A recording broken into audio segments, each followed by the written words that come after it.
जय हिंद friends, welcome to my YouTube channel online मस्त क्लासेस। आज की इस वीडियोस में हम आप सबको 6, 7, 8 एससीईआरटी और एनसीईआरटी, एससीईआरटी प्लस एनसीईआरटी से रिलेटेड मैंने एमसीक्यू क्वेश्चंस हिस्ट्री का लाया है, इतिहास का, जो आपके लिए बहुत ही महत्वपूर्ण और ज़रूरी है। जो भी बीपीएससी के थ्रू 1 to 5 या 9 to 10 या 11-12 के लिए तैयारी कर रहे हैं, उनके लिए ये हिस्ट्री का बहुत ही इम्पोर्टेंट क्लास है। तो आप लोग इसको अंत तक देखिए। मैं ना आपके ऐसे ही प्रश्न एग्जाम में रहने वाला है, तो आइए हम आपको उन सब क्वेश्चनों से रूबरू कराते हैं। आप लोग भी कमेंट सेशन में कमेंट के जरिए आंसर्स बताएंगे। तो शुरुआत करते हैं। पहला आपके सामने क्वेश्चन है कि यूरोप में राष्ट्रवाद की पहली स्पष्ट अभिव्यक्ति कब हुई? 1789 फ्रांसीसी क्रांति के बाद, 1830 फ्रांसीसी क्रांति के बाद, 1848 फ्रांसीसी क्रांति के बाद, इनमें से कोई नहीं। तो यहाँ पे यूरोप में राष्ट्रवाद की पहली स्पष्ट अभिव्यक्ति जो है 1789 की फ्रांसीसी क्रांति के साथ हुई। पहले का कब बिल्कुल सही है, ठीक है। दूसरा नंबर देखिए, प्रश्न आपका है कि जर्मन राइन राज्य का निर्माण किसने किया था? बहुत इंपॉर्टेंट है, देख सकते हैं बहुत बार आया है। बिस्मार्क, लुई 18वां, नेपोलियन बोनापार्ट या नेपोलियन थर्ड, ऐसे ही प्रश्न एग्जाम में रहेंगे। जर्मन राइन राज्य का निर्माण, तो देखिए इसमें बिल्कुल आपका ग ऑप्शन सही है, नेपोलियन बोनापार्ट जर्मन राइन राज्य का निर्माण किया था। 2 का ग सही है। 3 नंबर क्वेश्चन है कि फ्रांस में किस शासक वंश की पुनर्स्थापना वियना कांग्रेस के द्वारा की गई थी? पहला है आर्लिया वंश, बुर्बो वंश, हैप्सबर्ग और जारशाही। बहुत अच्छा क्वेश्चन है। तो फ्रांस में किस शासक वंश की पुनर्स्थापना वियना कांग्रेस है? तो बुर्बो वंश। और एक क्वेश्चन यहाँ पे पूछता है कि वियना कांग्रेस कब हुई थी, है ना, इसको भी आप लोग नोट्स करेंगे। वियना कांग्रेस जो है 1815 ईस्वी में हुई थी, ठीक है। सभी लोग इसको भी नोट्स कर लेंगे। वियना कांग्रेस की घटना जो है 1815 ईस्वी में हुई थी। सब लोग सेशन को लाइक करेंगे और शेयर भी करेंगे, पसंद आ रहा है वीडियो तो, ठीक है। चलिए आगे बढ़ते हैं। क्वेश्चन 4 देखिए कि इटली एवं जर्मनी के एकीकरण के विरुद्ध कौन सा देश था? इटली और जर्मनी का जो एकीकरण था उसके विरुद्ध कौन था? प्रसा, रूस, ऑस्ट्रिया और इंग्लैंड। बहुत ही अच्छा प्रश्न है। तो देखिए यहाँ पे आपके 4 में ऑस्ट्रिया इज राइट आंसर, ग हो जाएगा ना। और यहाँ पे एक क्वेश्चन बनता है कि ऑस्ट्रिया की राजधानी कहाँ है? तो याद रखिएगा ऑस्ट्रिया की राजधानी वियना है, ठीक है। अब यहाँ देखिए रूस में ना जार का पूछता है। रूस में जार का क्या अर्थ होता है? तो रूस में जार का अर्थ जो होता है रूस का सम्राट होता है। याद रखिए रूस में जार का अर्थ क्या है? रूस का सम्राट, ठीक है। इसको भी आप लोग नोट्स कर लेंगे। रूस की जो संसद होती है उस संसद को हम लोग ड्यूमा कहते हैं, ठीक है ना, ड्यूमा, ठीक है। और रूस के अभी फिलहाल में जो राष्ट्रपति हैं व्लादिमीर पुतिन हैं। इसको भी आप लोग याद रखें, व्लादिमीर पुतिन। एक एक क्वेश्चंस को आप लोग इस तरह से पढ़िएगा तो बहुत ही अच्छा कारगर होगा, ठीक है। चलिए आगे देखते हैं। 5 नंबर प्रश्न कि मेजनी का संबंध किस संगठन से था? डायट, लाल सेना, फिलिप हेटारिया और कार्बोनरी, ठीक है। तो देखिए इसमें बिल्कुल ही मेजनी का संबंध कार्बोनरी से था। किससे था?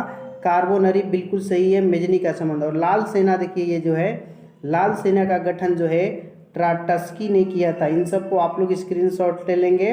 ट्राटस्की बिल्कुल सही है, ठीक है। अब अगला क्वेश्चन 6 है, जालवेरिन कैसी संस्था थी? व्यापारियों की, क्रांतिकारियों की, बुद्धिजीवियों की, सामंतों की। तो इसमें यहाँ पे आपको बिल्कुल 6 में जालवेरिन जो है व्यापारियों की संस्था थी। क इज राइट आंसर, ठीक है। चलिए आगे देखिए, सारा प्रश्न आपके लिए इम्पोर्टेंट है ना। अगला है कि एड्रियानोपल 1829 में संधि हुई थी। ये भी पूछ सकता है एड्रियानोपल की संधि कब हुई थी? 1800 है ना 29 में। तो किस देश के साथ हुई थी? हंगरी, तुर्की, यूनान या पोलैंड। तो यहाँ पे आपका 7 नंबर जो प्रश्न है इसका बिल्कुल सही जवाब जो है इसमें आपका तुर्की होगा, ठीक है। और तुर्की है ना, याद रखिएगा तुर्की की राजधानी अंकारा होता है। इसको भी आप लोग नोट्स कर लेंगे। तुर्की की राजधानी अंकारा है और इसका नया नाम जो है तुर्की है। क्या है? तुर्की है नया नाम, ठीक है। आगे देखिए अगला क्वेश्चन 8 नंबर है कि काउंट काबूर को विक्टर एमेनुअल ने किस पद पर नियुक्त किया था? गृह मंत्री, सेनापति, फ्रांस का राजदूत या प्रधानमंत्री? तो 8 नंबर जो प्रश्न देख रहे हैं इसमें बिल्कुल आपका घ इज राइट आंसर, पीएम है ना, पीएम प्राइम मिनिस्टर। ओके, एक एक क्वेश्चन को हम समझा के आपको पूरी तरह से बता रहे हैं, आप लोग स्क्रीनशॉट ले लेंगे। काउंट काबूर को विक्टर एमेनुअल ने किस पद पर नियुक्त किया था? प्रधानमंत्री, बिल्कुल आपका घ राइट आंसर हो जाएगा। 9 नंबर देखिए यहाँ पे क्वेश्चन है कि गैरिबाल्डी पेशे से क्या था? इंपॉर्टेंट प्रश्न है, ये देख सकते हैं बहुत बार आया है। नाविक, जमींदार, किसान या सिपाही? तो यहाँ पे आपका बिल्कुल का ऑप्शन सही है, गैरिबाल्डी पेशे से नाविक था, ठीक है ना। 10 नंबर देखिए इसमें आपको इम्पोर्टेंट प्रश्न लाए हैं हिस्ट्री में। आगे कि इटली एवं जर्मनी वर्तमान में किस महादेश के अंतर्गत आते हैं? दक्षिण अमेरिका, यूरोप, उत्तरी अमेरिका या पश्चिमी अमेरिका? पश्चिमी एशिया, सॉरी। तो इटली एवं जर्मनी जो है ना यूरोप महादेश के अंतर्गत आते हैं। किस महादेश के अंतर्गत? यूरोप। और एक चीज़ यहाँ पे आप लोग नोट्स करेंगे, महादेश की जो संख्या है आपका 7 वो है। कितने महादेश है? 7। और सबसे बड़ा महादेश जो है इसको याद रखिएगा, एशिया महादेश जो है सबसे बड़ा महादेश है, ठीक है। और सबसे छोटा महादेश इसको भी आप लोग लिखिएगा कि ऑस्ट्रेलिया जो है ना सबसे छोटा महादेश है, ऑस्ट्रेलिया। ओके, 10 में इतना सारा पॉइंट्स है, आप इसका स्क्रीनशॉट ले लेंगे। चलिए आगे देखते हैं क्वेश्चन नंबर 11। देखिए यहाँ पे भी एक इम्पोर्टेंट प्रश्न है कि निम्नलिखित में से रक्त एवं लौह नीति का अवलंबन किसने किया था? हिटलर, विलियम प्रथम, बिस्मार्क एवं मेजनी? तो देखिए ये नीति जो है ना रक्त एवं लौह नीति, इंपॉर्टेंट है सवाल आपका। तो इसमें ग ऑप्शन सही है, बिस्मार्क ने किया था, ठीक है। रक्त एवं लौह नीति का अवलंबन किसने किया था? बिस्मार्क ने। आगे बढ़ते हैं, क्वेश्चन नंबर आगे देखते हैं 12 क्या कहता है। 12 है कि यूरोपवासियों के लिए किस देश का साहित्य एवं ज्ञान विज्ञान प्रेरणा स्रोत रहा है? तुर्की, इंग्लैंड, जर्मनी या यूनान? बहुत इंपॉर्टेंट प्रश्न है। और यहाँ पे आपका यूरोपवासियों के लिए किस देश का साहित्य एवं ज्ञान विज्ञान प्रेरणा स्रोत रहा है? तो यूनान। यूनान के लोगों से यूरोपवासी सीखते थे, ठीक है।